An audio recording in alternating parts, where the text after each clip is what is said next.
If you go get an MBA in business, you're not going to learn the basics of how to make money. You're just not. You're going to learn mergers and acquisitions, and you're going to learn, why Silicon Valley Bank, went down. You're going to learn, about first and second round funding of the. You know how many people actually get to that point? No, I mean hardly anybody. It's like 1%. So we don't actually learn how to run a business in school. Hey, Don, it's a great honor to have you on the Craig Groeschel Leadership Podcast. How are you? I'm wonderful. It's good to be with you. Man, it is super exciting to me to introduce our leadership community to you. Not only are you a friend, but you're somebody that I admire and have learned so much from. And every time you write anything, I am quick. I would say to read it, but that'd be a lie. I'm quick to order the audio version of it and listen to it. And you've got a brand new book that's just released. The title of it is How to Grow Your Small Business. That's right. Yeah, it just came out. My problem is, though, you don't have a small business, though. You've grown all your small businesses to big businesses.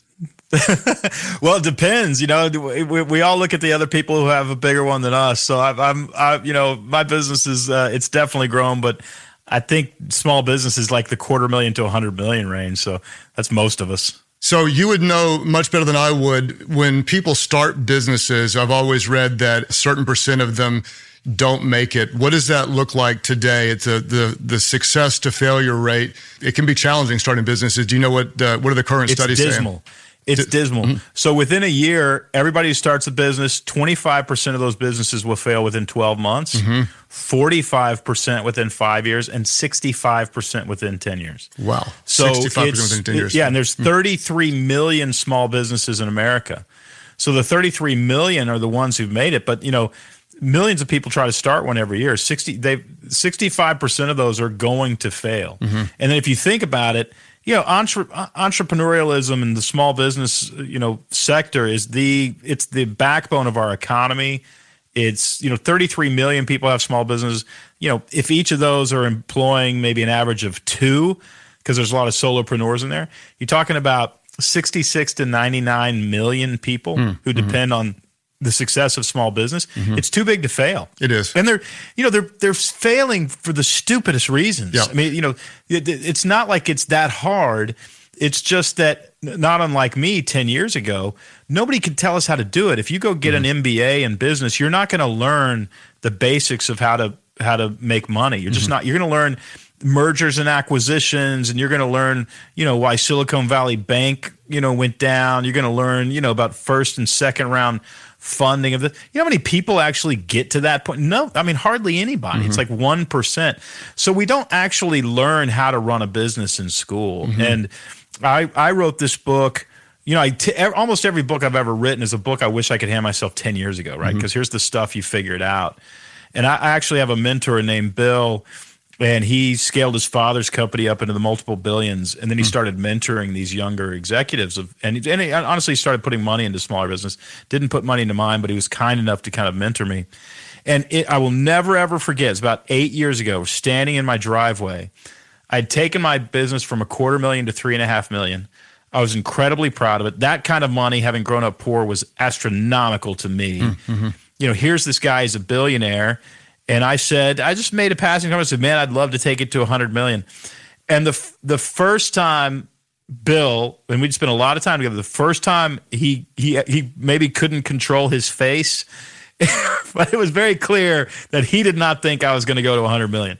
Your mentor. And I said, he did not. Yeah. And I said, Bill, shoot straight with me. He's about to get in his car.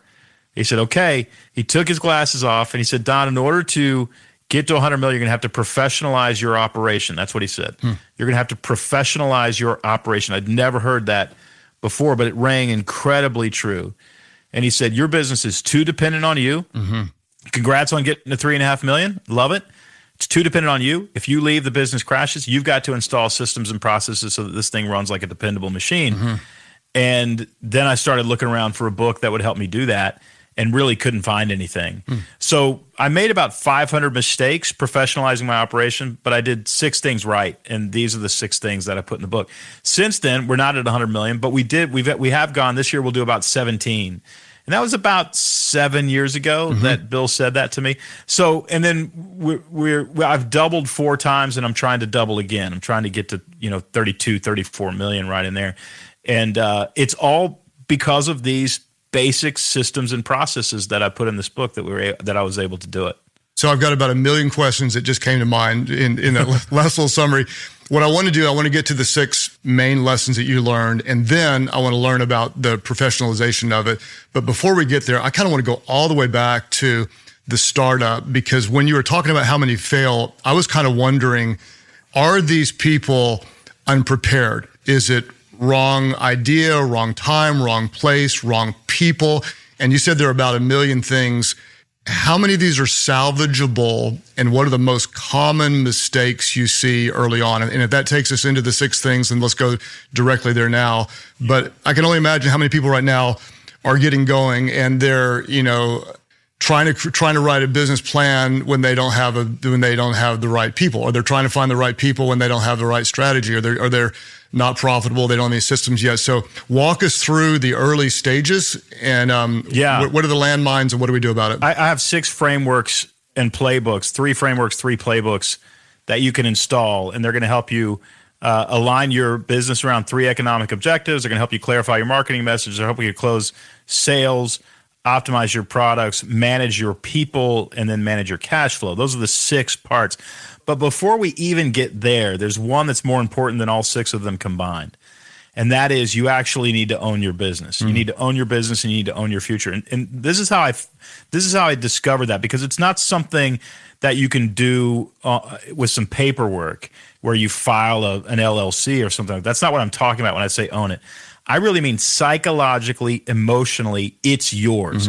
If this thing fails, it's your fault. I don't care that you can't blame anybody else. It is your fault if it fails. And you've got to get to that place where you own it. This happened to me, as you know, I was a memoirist. I wrote Christian books, wrote a book called Blue Like Jazz. Blue Like Jazz spent 42 weeks on the New York Times bestsellers list. I probably, at the end of the day, made, maybe a million, 1.2, 1.3 million in royalties off that book.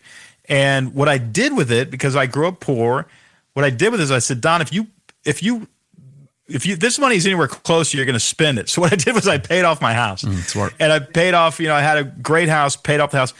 And I think I had about $350,000 at the time paid off in the house. It takes $700,000 to pay off $350,000. You're splitting it with the government. And then the rest of it, I don't know what I did. I blew it.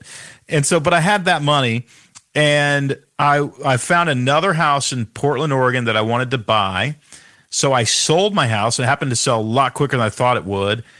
Sitting on the money, go over to buy this other house, and the other house sold. So now I've got $350,000, and I don't know what to do with it, but the house I wanted sold. I didn't want a new house, but I wanted that house. So I thought, well, I'll put it into this short-term investment for 6 months, and I'll make 5 or 6% over the next 6 months. A buddy of mine was doing something. I put $350,000 in, and one Monday morning woke up and it was gone. Every single penny was gone. Now I wrote one book that took off. I'd written a couple books since. They had done well, but they had not done that. I was pretty convinced you're never going to see this kind of money again, period.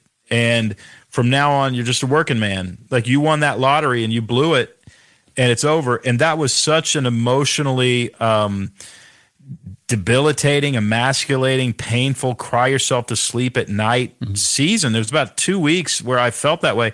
Not only that, Craig, but the woman that you know, Betsy, who's now my wife, we had started dating about 3 weeks before then.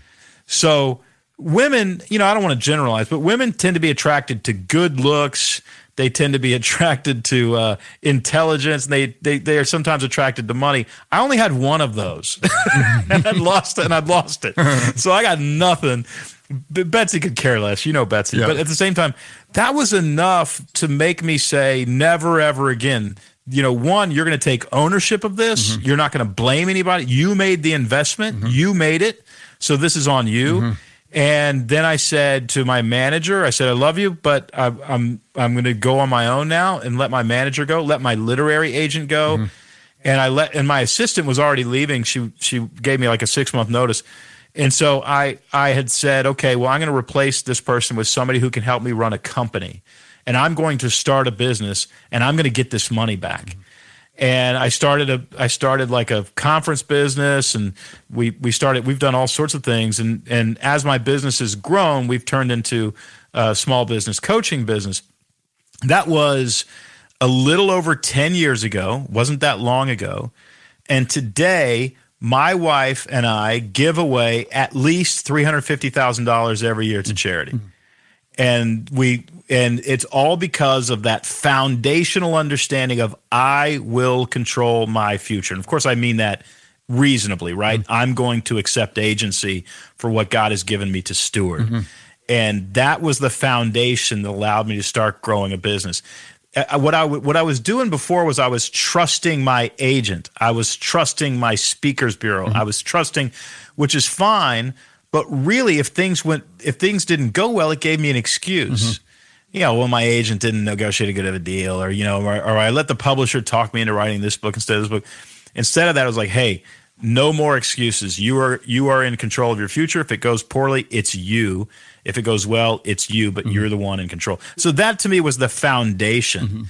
And then as an entrepreneur began a business. I happened to write a book about clarifying a marketing message. That book ended up selling a ton of copies, which got me a lot of consulting gigs. And then I started certifying marketers, and pretty soon, a company started shaping up around me. And that's when Bill said, you're going to have to professionalize your operation. But the foundation for all of us has to be, dude, you own it. I'm sorry, you own it. You've got to own it.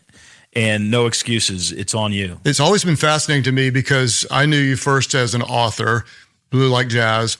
And then it seemed to me like you went for almost overnight. I'm an author. Now I started a business. Those don't typically complement each other. So when you started a business, you really wouldn't have had much experience, I'm assuming. No. I had run a publishing company before I'd ever started as an author, but I was really making more editorial decisions as the head of a publishing company. It was really more of a literary position. But it's literally just like The Power of Change, just like in your book. All I did was chase curiosity and discovered, which was baffling to me, that I was actually good at business. I wouldn't have ever thought I was good at business. I thought I was good at putting paragraphs together and writing literature. But the more I racked up a few wins, the more I was like, I kind of got a second, nature to this. I would actually say I'm better at business now than I am at writing. But that was an identity shift, and you talk about that in your book, how if you keep doing the same thing and you keep winning at it, your identity sort of shifts. Can anyone become good at business? Here's what you're asking me. If you throw anybody into the deep end, will they swim? Mostly. I really do. I think mostly. I think if business is about more than anything else, and this is a very controversial statement, especially to your audience, business is about economics. And so if you are somebody who thinks, look, if we just love people and care about people and don't think about profit, the business will do amazing. I don't agree with that. It might do amazing. But you have to understand this business is about making money. And of course, the love of money is the root of all evil.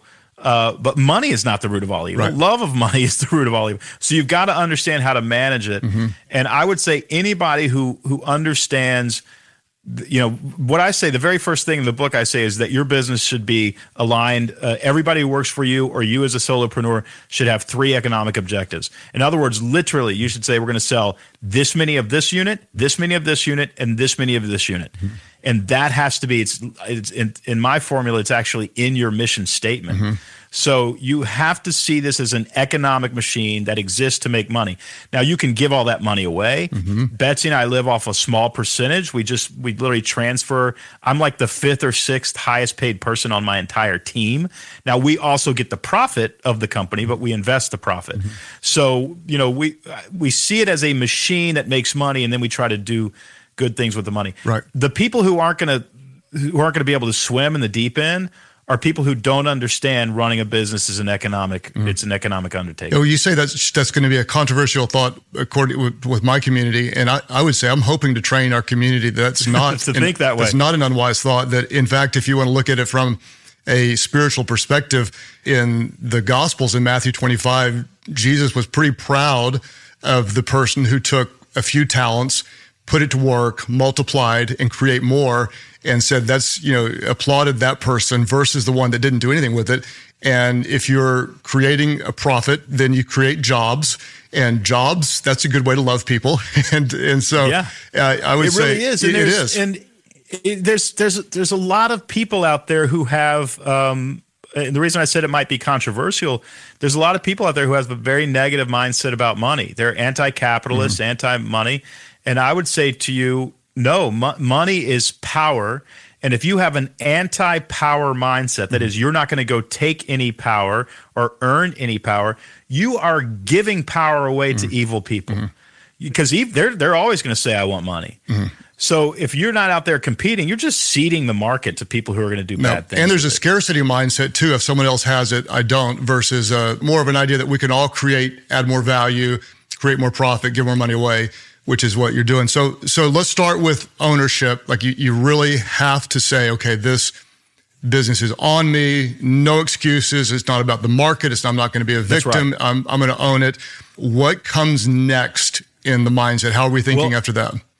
After you own it, you come up with your 3 economic objectives. And that's in the first, there's 6 chapters. They're long chapters, but there's 6 chapters in the book. The first one is you've got to align your team or yourself around 3 economic objectives. Now you can have 20 economic objectives, but in your mission statement, I only want you to focus on 3 at a time because the brain has trouble prioritizing more than 3 things. So let's talk to nonprofits right now. We had a lot of people running nonprofits, and so the ultimate goal there is not to make a financial profit, but you have to have a working financial model or you don't have a nonprofit, correct? So what would be, let's say we are creating a ministry home for people transitioning from drugs. How would we convert those 3 economic drivers to a nonprofit like that? So let's say that your nonprofit had different ways or compartments of giving. You might say, look, we're going to add 100 people to our recurring donation fund that funds all the administrative costs. So these people are not giving money to the actual house or any of that stuff. It's just a small group of influential folks who we really love who cover administration. Well, one of our economic objectives might be we're going to add 100 people to that at $200 a month. We're going to try to do that. I like 2 years, 24 months. So we're going to try to do that in the next 24 months. We're also going to build 4 new homes, right? That might be one of your objectives. And then the other thing is we're going to pursue 10 more close relationships with high net worth individuals, but we don't just want their money. We actually want them to also volunteer. So, if I'm adding 100 people to cover my administrative costs, I'm raising money for 4 or 5 new houses, and I'm adding high net worth individuals, I'm going to be okay. I think where we get into trouble is when we say things like, well, we want to minister to 500 new people. We want to see 200 people take our, addiction recovery pledge. We want to see, whatever. And none of those are actually economic. It's going to be really, really tough for you to build that organization because businesses and nonprofits both have something very similar in common. They eat cash. They eat lots of cash. And if you don't feed them, they tend to die. I'm kind of glad you're saying that because sometimes in our attempt just to have a pure heart, we might have an ineffective strategy and that robs us of being able to make a real difference. So I like the fact that you would come up with, this is kind of unapologetic. We can't look at outcomes before we have the right economic inputs that enable us to do more. So I'm tracking with you. I've got to have a real ownership. I've got to have 3 economic drivers. And then I'm now what am I going to do? What do I do next? Well, now you've got this mission that you're on. You're going to try to drive these 3 economic objectives. And the very next thing you've got to do is you've got to be able to talk about those objectives extremely clearly so that everybody knows why they should either buy your products or donate to your cause. And so you're going to clarify your message. So, the first thing that we're going to do is we're going to create 3 economic objectives in our mission. That's the leadership of our organization. Then our marketing is we're going to create a very clear message. And I wrote a book called Building a Story Brand, all about that particular Fantastic framework. book. I wanted to stop right now and say to anyone in our community that has not read Build a Story Brand, stop the car, order it right now. Fantastic book. And I'm not overselling this one. It's a fantastic book. Well, I'm grateful for that. And I summarized that inside of this book. But then people have asked me for years, Don, can you take that marketing framework and apply it to sales? And so the next chapter, chapter 3, is about sales. And the chapter on sales is really, it's a bit of a Trojan horse because it's actually a sales framework that you can use in, elevator pitches and talking points over lunch, to give presentations, to write proposals. I just teach you to write an email. And I teach you to write a formulaic email that has 5 parts, and that's it. And if you write that email to your clients, if you use that formula 5 times, it'll totally change the way your brain works. It basically invites customers into a story. You'll love this, Craig. I was with, did this twice in the last month. The first time I was with a company called Calix. They're a broadband services company. They put 250 sales reps in a room in Las Vegas. And they said, Don, can you come in and speak to our, be one of our keynote speakers to our sales conference? So I went in and I said, hey, 250 people in the room, raise your hand if you got a sale hanging. Like it's just dangling, you're trying to close it. 250 hands goes up. That's what they do. And I said, okay, let's write them an email right now. Like if you got a computer on you, open it up. We're going to send them an email. We're going to close the deal right now. Put the formula up on the screen, walk them through to how to write this email, and I had to catch a flight. So I walk up the stage, the chief revenue officer says, thanks so much, that was really fun, everybody claps, I'm out of the room. Guy calls me next day, he says, so far, we've closed $2.4 million in sales. Man, I hope they paid you well for that. I hope they paid you really, really well for that event. Well, maybe realize I wasn't charging enough. Yeah. But it was, there's and I'll tell you what, it's not coercive. It's not manipulative. The problem with most of our sales techniques is we're trying to talk somebody into buying something they don't want. And if you have that view of sales, you're going to hate sales. But if you actually have a more of a listener perspective on sales, we're trying to realize, wait a second, what problem do they have? Yep. And then how does my product solve that problem? And then how can I communicate how my product solves that problem in such a way they understand? If you do that, they tend to pull out their credit card and buy something. So I wouldn't do this to anybody else because I don't think anybody else could handle a question like this on their feet like you can, but I know you can. So let's go with the nonprofit ministry home. And so we're going to learn how to pitch it. Am I pitching the person who needs it or am I pitching the donor? What's the first thought that comes to your mind? You can actually do either. Okay. So let me give you an example. Let's say I'm writing this email. You want to start with the problem. And so you want to say something like, you've likely heard in the news, you've read it on your news feed, and you maybe even have friends whose lives have been destroyed by addiction. It's an enormous problem. It's a painful problem. It's a difficult problem to solve.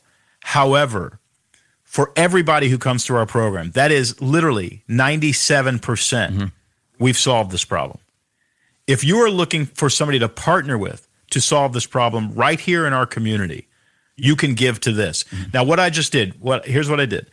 I positioned the problem first. I positioned the product or the service as the solution to the problem. And then there's 3 more things you want to do. You want to give them a 3-step plan. So for instance, if you give us a monthly gift of more than $250, we will then buy a new home in which people go through our 6-month program. So you're giving them 3 steps that they can take in order to solve this problem. The next thing you want to do in that email is you want to paint a picture of what happens if you don't give the money. If you choose not to give us $250 a month, that means 2 more people will not be able to enjoy these services. And by the way, there's a waiting list, right? But if you do, 2 more human beings will 6 months from now no longer be addicts. They'll be able to go back to their family. They'll be good moms, good dads, and we will keep up with them forevermore. And they will spread the word. And then finally, the last thing you want to do is say, give today. So here's a link and you can give today. So let me walk you through it. You start with a problem, position your product as the solution to the problem, paint a 3-step bridge from the problem to the solution, 3 steps that you can take. Negative consequences of not buying the product, positive consequences of buying the product, and then a very clear and direct call to action. If you do those 5 things, I consider the negative and positive consequences one. If you do those 5 things in a formula and you write that as an email, your close rate on that email is going to improve dramatically. So I want to ask you a question. My dream is I help shape a leadership conference. What I want to do is I actually want you to come as a guest sometime. Then what I want to do is I want to take a random business person that you've never met, and I want them to give you their problem, because you do this on your podcast all the time. And then I want you to give them advice. And then what I want to do is I want to sit there afterwards after you. It's almost like a magic trick, like you'll wow people with the advice. I don't know how you simplify it. Then I want to ask you questions about how did you get there? And that's what I want to try to do right now. In my opinion, one of the things that make you so brilliant is you look at massive, complicated things and you see 4 steps, you see 3 steps, you can create clarity. When you're starting a business, when you're scaling it up, when you hit white waters, when you have a bad culture, how do you analyze a very complicated problem and crystallize a clear solution that is actionable and effective? What goes through your mind? Well, a lot of times you'll meet somebody, and I meet these people occasionally, and you'll think, boy, that person is just a savant. They're a business savant, in the world of business. Really, what often is happening with that person is they are actually just comparing what they're looking at to a standard. And they're able to very quickly differentiate between what they're looking at and what the standard should be. So when I look at a business, and you're going to love this because you're an amateur pilot, when I look at a business, I look at it and I'm looking for an airplane. And here's what I mean. I'm looking at the cockpit to make sure that they are entering into the flight computer economic objectives. Now, if you don't do that, then that plane doesn't know where it's going, and nothing's going to work. Then I look at the right engine, which is the marketing engine. You've got to fire up that marketing engine to get the plane moving forward. You've got to fire up that thrust. So now I'm looking at their website. Is their website confusing? Can people understand pretty quickly what problem they solve? If they can't, we can fix that. We can fix that right engine. Then I look at their sales engine.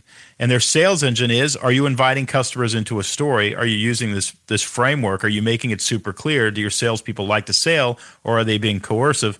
We fix that left engine.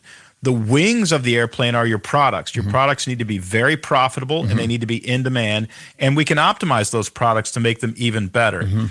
Then the body of your airplane is your overhead, and your biggest part of overhead is always labor. And so if you're not running a management and operations system, your labor's probably really bloated, and your plane's going to go down. Then finally, your fuel tank is your cash flow. If you run out of cash, you're going to crash.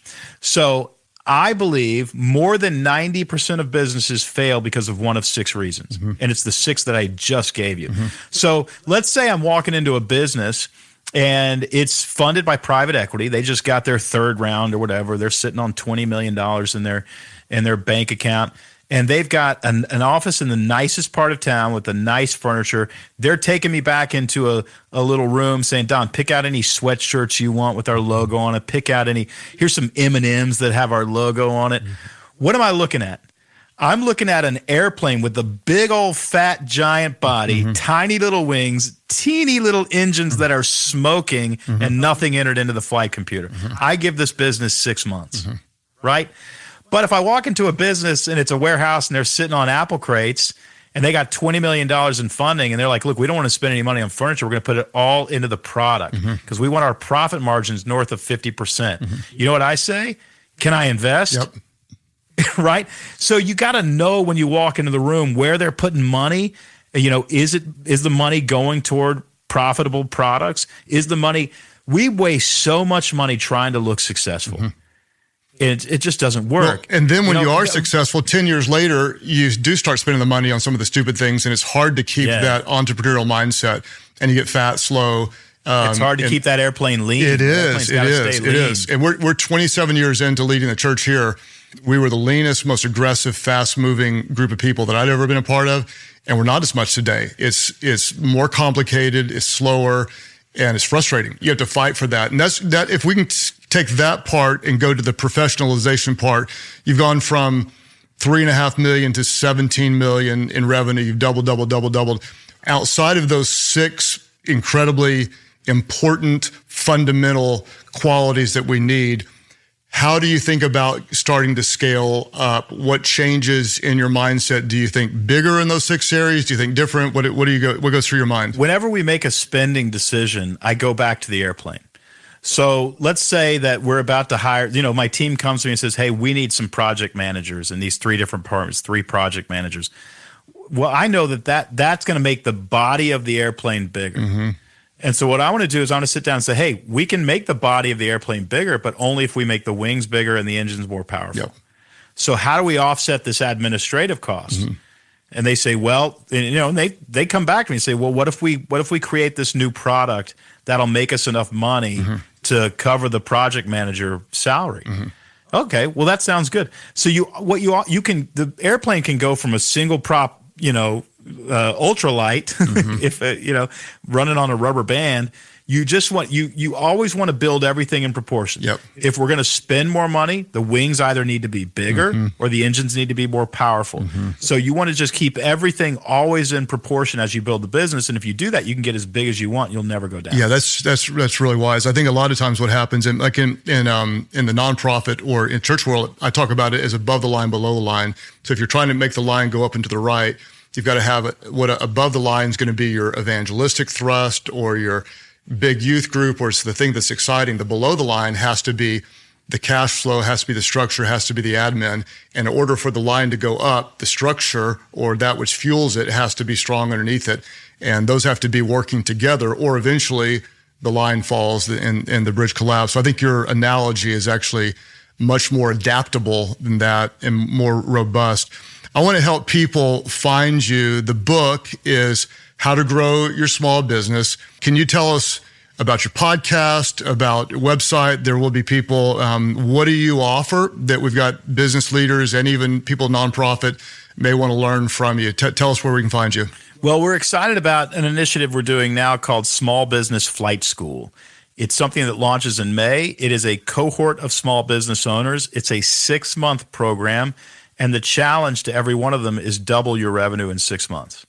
So if you're a $300,000 business, we want you at $600,000 in 6 months. If you're $3 million, we want it $6 million. It gets harder the bigger you get, sure but you can still do a 30, 40, 60% increase in revenue. And you're going to do that by doing everything that you and I just talked about. We are going to overhaul 6 parts of your business, and we're going to do it in 6 months. So if you go to Small Business Flight School, you can find out more about that program. It's just a wait list right now. We launch it in May. And the new book is out. How to Grow Your Small Business is available everywhere. And if people want to come and find you, what's the best place to find Don Miller? Well, if you want to find pictures of my wife, my unbelievably cute daughter, and my dog, go to Donald Miller on Instagram. And every once in a while, I'll tell a really, really bad dad joke. And if you keep it up, you're getting a new rower. And before long, you might be showing some rowing action shots, huh? That's where the plane crashes right there. We just didn't put enough fuel in that. I'm staying accountable to my leadership and fitness mentor. His name is Craig Groeschel. Let's go, man. Let's go. I learn from you every time, and I appreciate you being with us. The book, How to Grow Your Small Business. Anything by Don you'll want to pick up, be sure and follow him. I promise you, he'll change the way you think. I always tell people, don't try to copy what people do because you can't, but learn how they think. This is a guy that you want to learn how they think. And I want to say to all of you, thank you for being a part of our leadership community. You will want to get the show notes. Go to Life.Church/leadership podcast. We'll link to all of Don's books. We'll link to where you can find him as well with detailed questions in here to go over with your team. Post on social media. If you post and tag Don or tag me, our teams may repost you. And hey, keep growing. Keep that airplane in the air.